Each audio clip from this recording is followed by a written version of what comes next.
God's grace is never exclusive or selective.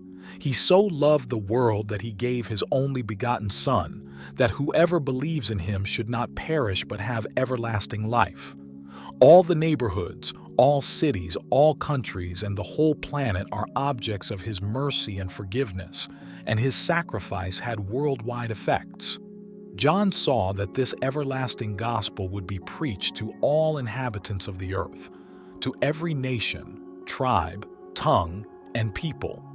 Jesus' instruction for his disciples is that after receiving the power of the Holy Spirit, they should be his witnesses in Jerusalem, or locally, all Judea and Samaria, which represents a regional context, and to the end of the world, meaning a global outreach.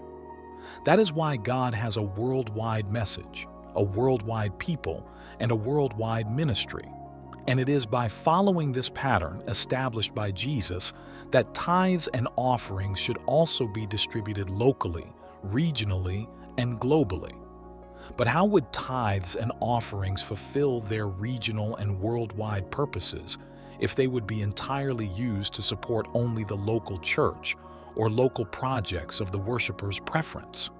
All local, regional, and worldwide missionary needs are equally important in Jesus' master plan and therefore need to be supported by his true disciples.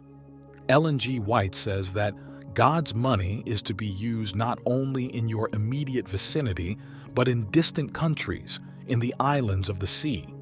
If his people do not engage in this work, God will surely remove the power that is not rightly appropriated.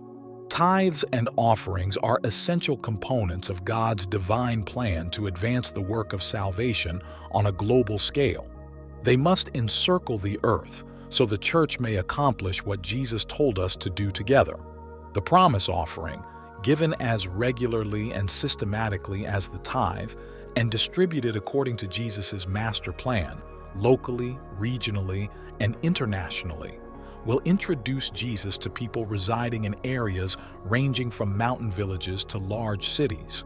It is following Jesus' master plan indicated in Acts 1 that the combined offering plan suggests that 50 to 60% of your total promise offerings should support the missionary work of your local church. 20 to 30% should aid regional missionary initiatives of your conference, union, and division. And 20% should be directed to the World Mission Fund, or World Budget, which sustains overseas missionaries, missions, programs, projects, and educational institutions with a focus on preparing more missionaries. Together we do more, go farther, and faster. As we return our tithe and promise, regular and systematic offerings, may we put our desires last and God first.